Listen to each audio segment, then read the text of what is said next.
better support clients being released from custody on parole, DCJ Housing has introduced the Inmate Early Assessment Scheme, or IEAS for short. The IEAS refers to changes to business practices between Corrective Services New South Wales and DCJ Housing for supporting inmates exiting custody on parole. Central to the IEAS is DCJ Housing and Corrective Services New South Wales working closely together with a view towards suitable housing and adequate wraparound supports being secured for parolees post-release.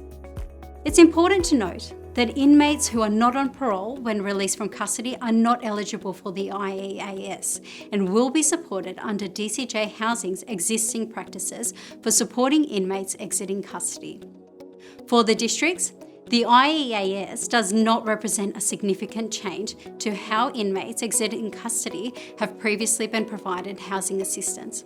Instead, the IEAS represents business practices that facilitate better collaboration and information exchange between CSNSW and DCJ Housing. The specific changes to business practices under the IEAS include: inmates being released on parole can now contact a dedicated phone line at the Housing Contact Centre up to 3 months before their release to either submit or update an application for housing assistance.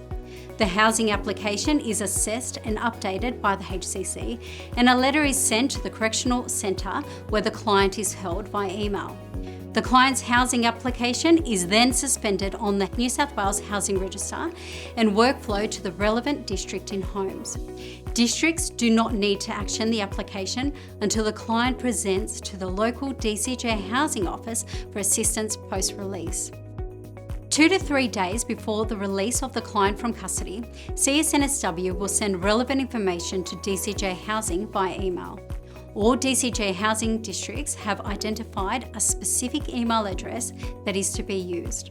The information sent will include a copy of the client's reporting arrangements, a copy of the client's case plan and other relevant documentation related to medical, capacity to sustain a tenancy, and supports that will be in place to manage reoffending, and a copy of the form used to pre-book temporary accommodation for the client through Set2Go. Where possible, CSNSW will facilitate contact with the local DCJ Housing Office via phone as part of the offender's first attendance with their parole officer. Each district has identified a specific contact person who is to receive this call.